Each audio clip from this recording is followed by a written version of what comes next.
I first suspected something was off about Thomas Barlow the instant he flashed that gilded grin across the podium at Willow Creek's annual Homeowners Association meeting. He was the newly elected HOA president, an unremarkable man in outward appearance, salt and pepper hair, wire-framed glasses perched on a slender nose. Yet, beneath the veneer of polite civic duty, I sensed he was more cunning than anyone in the neighborhood gave him credit for. And in my line of work, you learn to trust that sense like your life depended on it. Most of the residents of Willow Creek never saw the strange, predatory gleam in his eyes. They only heard his smooth voice recount year-end budgets and improvements. Maybe they noticed the way he expertly sidestepped any talk of financial discrepancies, but they figured it was typical HOA red tape. After all, Willow Creek was a dreamlike community. Well-maintained lawns, pristine picket fences, and a fountain in the Central Park that spouted water in pastel colors during the holidays. No one wanted to admit something might be rotten here. But I knew better.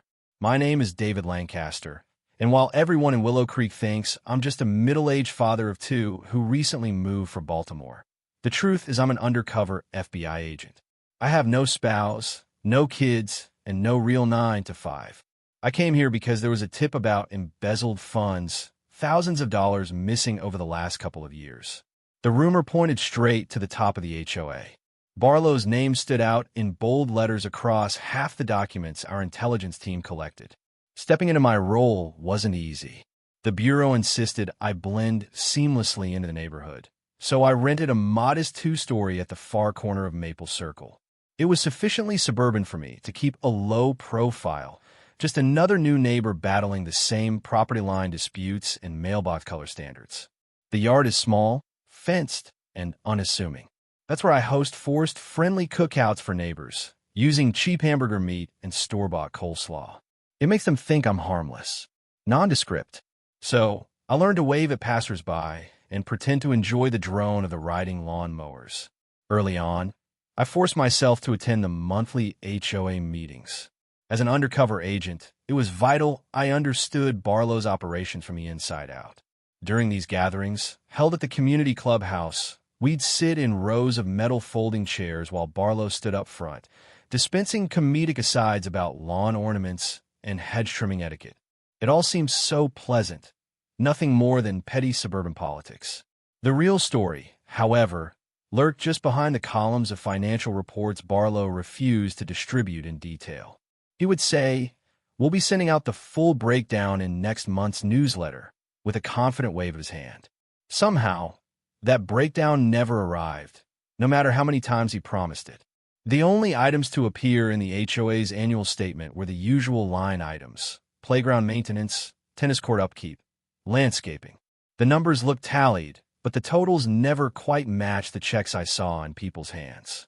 And that was the crux of it all: intangible, carefully buried miscalculations that never drew immediate suspicion.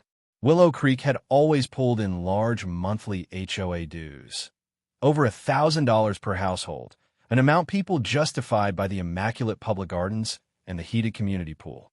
The problem was, more money was entering the HOA's coffers than was accounted for in the official statements. A smaller discrepancy might have been ignored, but each year, tens of thousands of dollars seemed to vanish into thin air. My first break in the case came from a conversation with old Mrs. Pendleton, the neighborhood gossip. She caught me by the hydrangeas outside my front door one afternoon, waddling up the driveway in her oversized straw hat. "You'll get used to Barlow," she said, pressing a wrinkled hand on my arm. "Some folks think he's the best president we've ever had. Some don't trust him. Me?" Her gaze flicked around, as though looking for eavesdroppers. "Let's say I've seen his type before." She whispered about how Barlow never ran a single fundraiser in his life, yet somehow always had a nest egg tucked away for the HOA's pet projects. Asked him about last year's budget shortfall. She confided in a conspiratorial hush. "He'll say it was an error. He always says it's an error." That was all I needed, confirmation that I wasn't imagining things. Some of the neighborhood's old guard had noticed the cracks forming, too. As soon as she tottered away, I hurried inside to scribble notes. Though I had bank statements and memos from the Bureau's file, I craved a real, in the flesh tip. Mrs. Pendleton's comment was my first whiff of local suspicion aimed at Barlow. If more neighbors shared her doubts, I might find an ally or two, people from the community who could help me unravel the missing funds. The next day, I made a conscious effort to see if Barlow would give me the runaround like he did everyone else. I approached him casually in the post office, gave a friendly wave. "Hey, Tom," I said, aiming for the breezy neighborly vibe. "I wanted to ask about the neighborhood's finances. I like to volunteer, maybe do some number crunching to help out." He froze for the briefest moment, the muscles in his face tightening. Then, that practiced grin emerged again, and he clapped me on the shoulder. "David, right? Our new star neighbor. So nice of you to offer. We're actually in great shape right now, but I'll be sure to keep you in mind when we need an extra pair of eyes." His voice had the sincerity of a door-to-door salesman. "I promise we'll be sending around more details soon. I'm just waiting on the final ledger from our accountant." "Sure." And I was the tooth fairy.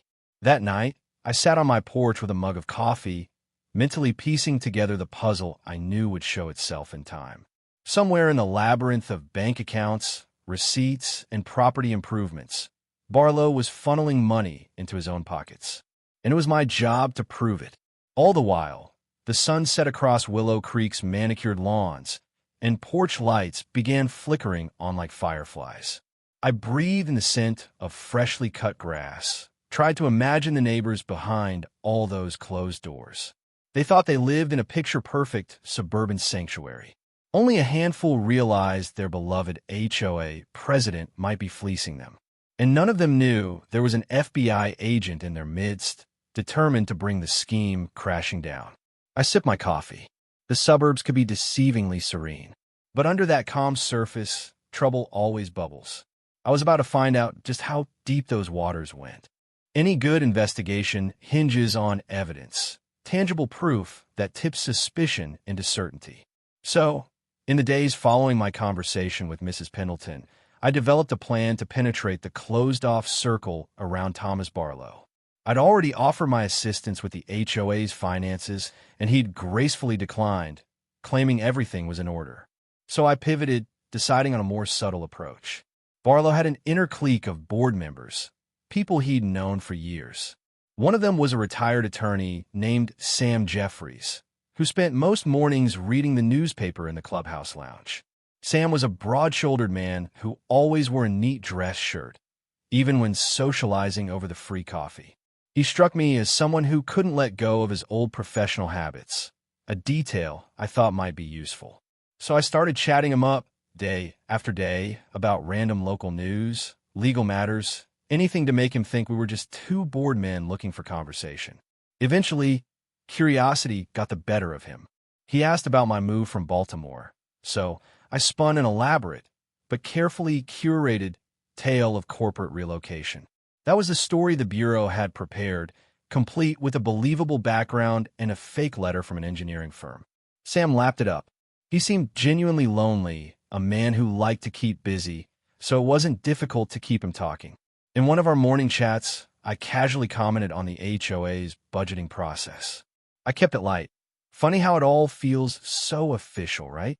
Like running a small country. He chuckled. Barlow does have a flair for the dramatic.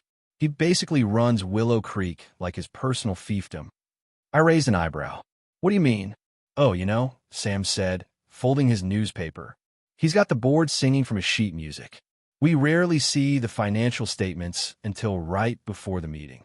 And even then, we're trusting him to record the numbers correctly. And trust me," Sam paused, eyes drifting toward the window, "I've seen enough contracts and bank statements in my career to know we shouldn't rely on trust alone." That was the gem I needed, evidence of dissent within Barlow's own circle. Maybe Sam wasn't entirely complicit. Maybe he just hadn't mustered the courage to accuse Barlow publicly yet. With a sympathetic nod, I pressed further. "If you ever want an extra set of eyes, well, I took a couple accounting classes in college." Sam chuckled again, this time with more warmth. "I'll keep that in mind, David. This board might need a little fresh blood." Gaining Sam's confidence was key. If Barlow tried to bury or destroy evidence, a fellow board member might help me access the real numbers. But I had to tread lightly. Barlow was no fool. He'd know any sudden board rebellion would indicate sabotage.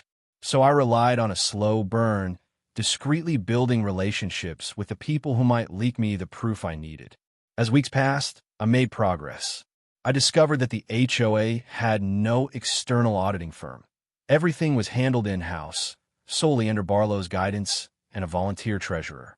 The treasurer, an elderly woman named Phyllis, was known more for her strawberry tarts than her bookkeeping acumen.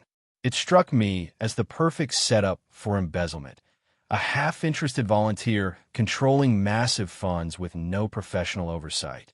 In the meantime, I couldn't ignore the social fabric that held Willow Creek together. Every neighborly cookout, every lazy Sunday brunch at the clubhouse, was a chance for Barlow to solidify his influence. He'd wander from table to table, telling jokes, complimenting folks on their rose gardens or their new grandbabies. He was the kind of man people wanted to like, someone who exuded fatherly warmth in a community that craved normalcy. That's part of what made the job difficult. These weren't criminals with rap sheets, living on the edges of society. This was a neighborhood of retirees, teachers, small business owners, parents. Good, honest folks, for the most part. And Barlow wasn't a stereotypical villain twirling his mustache. He was just a smooth talker, a local figure. By all accounts, he'd always been a friendly neighbor offering to pick up mail when you went on vacation. But the stolen money was real. The question remained, what was he doing with it? And how was he covering it up? I got part of my answer one afternoon while jogging through the neighborhood. Another piece of my cover identity, since I was supposedly a health-conscious father. I passed Barlow's home, a handsome red brick colonial with carefully pruned topiaries and a custom-made wrought iron fence. As I slowed to a walk, I glimpsed something unusual through the open garage door. Dozens of boxes stacked against the wall, each marked with shipping labels from high-end department stores and electronic suppliers. Granted, people bought things in bulk all the time, but it hit me as odd that Barlow, who rarely talked about having any extravagant hobbies, had a fortress of unopened packages. It was a snapshot of conspicuous consumption that didn't match his supposed middle-class means. My mind spun with theories. Maybe this was how he laundered the funds, reselling items on the side. Or perhaps he was hoarding ill-gotten gains in literal, tangible form. I made sure not to linger or stare. If Barlow saw me, I just wanted to look like a sweaty neighbor catching his breath. But after that encounter, I added another note to my mental dossier. Barlow might be siphoning the HOA funds to finance some private spending spree. The next HOA meeting was a week away, and I felt a restless energy buzzing in my veins. The Bureau had directed me to wait until I had rock-solid proof before even hinting at an arrest. Nothing was more dangerous than tipping our hand too soon. If Barlow realized I was investigating him, he'd vanish into a labyrinth of cooked books. If he got truly spooked, he might flee with all that money in tow. I had to be precise. The day before the meeting, Sam told me he'd convinced the board to invite me onto a small audit committee. "It's not official," he said in a low voice, "but I want your eyes on a few spreadsheets. Since you offered." I kept my reaction level. "Sure, Sam. Happy to help." Inside, though, I felt a surge of adrenaline. This was exactly the opportunity one needed. If I could pore over the real numbers, run them against the bank statements the Bureau had procured, I'd finally have a shot at nailing Barlow to the wall. Maybe I'd find evidence of slush funds or dummy accounts. Maybe I'd see forged invoices with Barlow's signature. But there's a cost to stepping into the lion's den. The closer I got to the truth, the more likely Barlow would notice. And if he realized an undercover agent had quietly slipped into Willow Creek, he'd do more than flash that disarming grin. Even so, I was ready for the next chapter, ready to open the books on this community's well-kept secret. It was a Tuesday evening when I stepped into the Willow Creek clubhouse for the meeting that would, in many ways, decide the trajectory of this operation. Outside, a spectacular pink sunset illuminated the lake at the center of the neighborhood, casting the water in lavender hues. Inside, the overhead fluorescents hummed in the stifling air. Rows of community members had gathered, from gray-haired retirees in pastel sweaters to busy parents juggling fussy toddlers. Barlow took his position at the lectern, a bundle of papers in one hand. He offered his usual warm greeting, cracking a joke about new bird feeders. In return, the crowd offered polite laughter. The meeting progressed in standard fashion, approving last month's minutes, discussing the upcoming rummage sale, planning a senior's potluck. It was all routine, designed to lull the unsuspecting into a false sense of security. Then came the budget talk. Sam cleared his throat and announced, "We'd like to start a volunteer committee to examine the HOA's finances. Many of you have expressed the desire for more transparency. I've asked David Lancaster, one of our newer residents with an accounting background, to help." He gestured to me from the front row. I stood, offering the gathering a small nod and a smile. "Happy to do my part," I said, feigning a bit of nervousness to play out my role as the unassuming neighbor. Barlow's eyes found mine. I couldn't read them entirely, but I detected a flicker of apprehension. "Thank you for volunteering, David," he said, his tone measured. "We appreciate all the help we can get." Sam handed me a thick folder, printouts of spreadsheets, bank statements, and a log of monthly expenses. I discreetly placed it under my arm, noting how Barlow's hands tensed on the lectern. He was controlling his poker face with skill, but he couldn't mask that brief slip of anxiety. The rest of the meeting crawled by with mundane details: playground repairs, community garden updates, a debate about the color palette for the new gazebo. Yet my attention stayed riveted to that folder under my arm, itching to tear it open. If Barlow tampered with these documents, would he risk forging everything, or had he only doctored certain figures? I prayed Sam had somehow secured original copies. The tension in my gut was relentless, a steady reminder of the risk in exposing a man so well-liked. When the meeting adjourned, folks drifted out in clusters, discussing dinner plans or the latest gossip. I was about to slip away, but Barlow sidled up to me, wearing that trademark smile. "David," he said, voice low, "I really appreciate your interest in our HOA. It's a lot of work for a volunteer position, you know." I shrugged, tried to appear guileless. "I'm happy to pitch in. After all, we've all got a stake in Willow Creek, right?" He chuckled softly. "Absolutely." Then, leaning in slightly, he added, "Let me know if you have any questions. Finances can get complicated, especially if you're new to how we do things here." His words felt almost like a challenge. I nodded and flashed a polite grin. "I'll keep that in mind." Back at my rental house, I made sure to lock the doors and draw the blinds before spreading the contents of the folder across my dining room table. Though it might seem paranoid, I knew from experience that even respectable neighborhoods had hidden eyes. It wouldn't surprise me if Barlow had an informal surveillance network of loyalists, or if he'd somehow planted hidden cameras in the clubhouse. Paranoia is a job requirement in the FBI. I started with the monthly statements, cross-referencing them with the Bureau's earlier leads. The surface-level data looked legitimate: vendor names, amounts paid, and short descriptions of services. Lawn care, tree trimming, pest control, pool maintenance, it was all routine. But as I dug deeper, subtle inconsistencies emerged. Some entries repeated, slightly altered on different months. Invoices for the same job, the same vendor, but different amounts. Then there were the vendor addresses. A few were legitimate local companies, but a couple like Green Day Landscaping listed a P.O. box in a neighboring city that, according to my notes, didn't exist.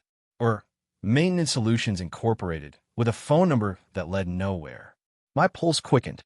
This was the hallmark of shell invoices, a classic method for siphoning money. Barlow was charging the HOA for services that never occurred, funneling the payments into dummy accounts. I worked late into the night, hunched over those papers. By 2 a.m, I found enough circumstantial evidence to confirm that large sums, thousands of dollars each month, were being funneled through fake vendors. All signs pointed back to Barlow as the mastermind. I meticulously organized my findings, scanning pages with a portable device the Bureau had provided, ensuring I had copies stored in an encrypted drive. The next step was to figure out exactly where Barlow kept the real ledger, if he had one. White-collar criminals typically keep a separate set of books to track their secret flows of money. That ledger is gold in an investigation. Not only would it confirm wrongdoing, but it would detail who else was involved or receiving kickbacks. The Bureau's stance was to wait, gather more evidence, and only then confront Barlow. But I sensed time was running out. He'd already suspected something was amiss when I joined the audit committee. If he realized I was connecting the dots, he might destroy any digital trail. I decided it was time for a more hands-on approach, specifically gaining access to Barlow's home office. Risky, yes. Illegal without a warrant, absolutely. But we had an ongoing investigation and probable cause. The official warrant was in motion, though bureaucratic red tape meant it could take weeks. Meanwhile, Barlow could wipe everything clean in a day. Sometimes you had to act in the field, especially if you suspected immediate evidence tampering. So I planned my infiltration. Nothing dramatic. No black ski masks or vantage points on rooftops. Just a subtle entry when he wasn't around, maybe during one of his morning rounds or an HOA meet and greet. If I could locate the real ledger or a hidden file on his computer, I'd have enough to nail him. It was a tense gamble.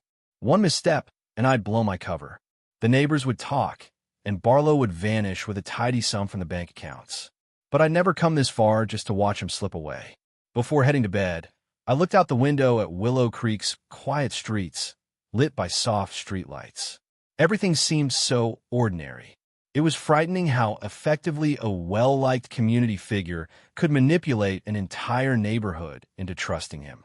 My chest tightened with both fear and determination. I had to see this operation through, no matter the cost. I chose a Wednesday morning for my break-in. Every Wednesday at 9, Barlow hosted a breakfast meetup for the retirees at the clubhouse, which usually lasted a couple of hours. It was the perfect window for me to sneak into his home office. The move was unorthodox and dangerous. If I were discovered, it could jeopardize the entire investigation and my career. Yet, the likelihood of finding crucial evidence was high enough that I couldn't ignore the opportunity. Dressed casually in jogging clothes, I jogged over to Barlow Street. I kept my head down and my gait steady, so any passing neighbor would assume it was just my usual routine. When I reached his brick colonial, I slipped around the side yard. The fence was latched but not locked. Heart hammering, I clicked it open and rounded the corner to a side door I'd observed from my earlier runs. Using a small lockpick set hidden in my waist pouch, I made short work of the door's basic tumbler. Once inside, I gently closed it behind me. The interior was silent except for the low hum of the air conditioner. My pulse throbbed in my ears.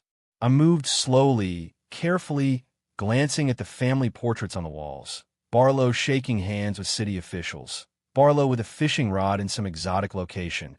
Barlow in a suit next to smiling strangers. No sign of a spouse or children. It struck me that for a man so invested in a family-oriented neighborhood, he seemed quite solitary. I found the office at the end of the hallway. The door was ajar, revealing a cramped space dominated by a mahogany desk and a tall bookshelf. The blinds were partially open, letting in slanted morning sunlight. I quickly stepped inside and closed the door behind me, flipping on a small desk lamp for clarity. My eyes scanned the surfaces. A laptop, a stack of envelopes, several manila folders with neat labels like quarterly reports and golf tournament receipts. I sat at the desk and opened the laptop. The screen demanded a password. I tried a few simple guesses: his birthday, the neighborhood's name, some combination of both, but no luck. Next, I inserted a USB loaded with a bureau hacking tool. It was designed to crack weak passwords or exploit unpatched security vulnerabilities. While it ran, I rummaged through the desk drawers, scanning for a ledger or external hard drive. Nothing stood out in the main drawers. Only routine office supplies, a set of keys, and a battered address book. Finally, I discovered a false bottom in one of the lower drawers, barrier wood that lifted to reveal a hidden compartment. My heart clenched with adrenaline as I pulled out a slim notebook. Bingo! It was labeled, in small letters, Q4 adjustments. I flipped it open to see columns of figures, vendor names, and dates, cross-referencing amounts that differed from the official statements. This was the real ledger, listing multiple shell companies and the exact amounts funneled to each. Next to some entries were scribbled notes like diversion 20% or transfer to RBC. RBC might be a bank or an account code. Regardless, these notes confirmed everything. It was damning evidence. Clicking sounds from the laptop alerted me that the Bureau's tool had succeeded. A user profile loaded. I scanned the desktop icons. One folder, named Archived Invoices, matched the pattern from the ledger. Without wasting time, I copied it to the USB, verifying it contained a trove of PDF invoices for those fake companies. I was about to log off when I heard a sound in the hallway, a muffled footstep. My stomach lurched. I froze, resisting the urge to snap my head up. Had Barlow come back early? Or was it someone else? I slid the false-bottom drawer shut, pocketing the slim notebook. Then I turned off the desk lamp and crouched behind the door, half expecting it to swing open. Seconds stretched into eternity. My breath caught in my throat. No further sounds. Perhaps it was just the house settling or a neighbor's dog brushing against the siding. After a moment of tense stillness, I decided it was best to retreat. I ejected the USB, pocketed it, and gingerly unlocked the office door. The hallway remained empty, silent. I tiptoed back to the side entrance, carefully locking up behind me before slipping into the backyard. I forced myself to jog away at a normal pace, ignoring the panic swirling in my mind. I'd succeeded, narrowly, but I was certain Barlow would discover my visit eventually. Once he realized that notebook was gone or found the infiltration traces on his computer, the game would be up. I needed to move fast. Back at my place, I uploaded all the files to a secure bureau server. I typed a coded message to my superiors. We have enough to initiate immediate action, requesting expedited arrest warrant. My hands trembled as I typed, the magnitude of what I'd accomplished sinking in. For a few tense days, I stayed indoors, barely peeking through the curtains. Every engine rumble on the street made me wonder if Barlow was outside, searching for me. But no one confronted me, no unexpected visitors or suspicious phone calls. Then, finally, the morning came when a phalanx of unmarked bureau vehicles rolled down Maple Circle. I slipped outside, discreetly crossing my arms as a prearranged signal to confirm my identity.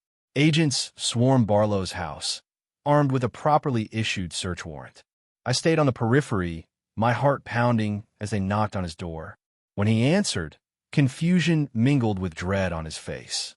He tried to pull off a calm facade, but the FBI ID badges said it all. Within minutes, the house was secured, and Barlow was placed under arrest on charges of embezzlement, fraud, and money laundering. A few neighbors had gathered, eyes wide with shock. Someone whispered, but he was such a nice man, while others looked from me to Barlow at a total loss. I felt a pang of sympathy for them, realizing their community dream had been shattered.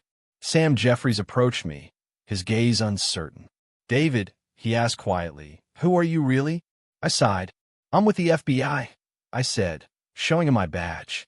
"I'm sorry I couldn't tell you sooner." He stared at me, a flicker of anger and disbelief in his eyes. Then it faded, replaced by grim acceptance. I had a feeling something was going on, but I never guessed. "Well, I guess you did what you had to do."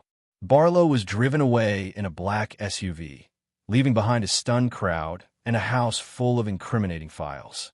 Over the following weeks, the neighborhood buzzed with rumors and revelations. Everyone had a story about Barlow's generosity or how he once lent them a power drill. No one could reconcile that image with the crooked man who'd stolen their hard-earned HOA dues. The Bureau formally closed my undercover mission shortly after. My job was done. Willow Creek would elect a new HOA president and attempt to rebuild trust among the residents. Some folks approached me for answers, but I could only give them the basics. The rest was classified. If anything, my presence was a reminder that no community is immune to corruption, and sometimes help comes in the most unlikely disguise. On my last day in Willow Creek, I walked through the Central Park, watching retirees feed ducks at the pond, parents push strollers, joggers trace the winding path. Despite the scandal, the place still felt eerily idyllic, as though determined to keep up appearances. Maybe that was human nature, soldiering on, even after illusions shatter. I took one final glance at the fountain spouting pastel-colored water, feeling a pang of nostalgia for a neighborhood I'd come to know so well, even if under false pretenses. Then I slid into my car, merging onto the highway. Another case solved, another life left behind. For better or worse, that was the work I'd chosen. I couldn't help but think that, one day, Willow Creek's residents might look back on this bizarre chapter with a mix of anger and relief. After all, Barlow was just another example that the devil doesn't always come with horns. Sometimes he arrives with a smile, a friendly handshake, and a promise to keep your lawns immaculate. And sometimes it takes an undercover agent, hidden among the trimmed hedges and cul-de-sacs, to finally unmask him. The end.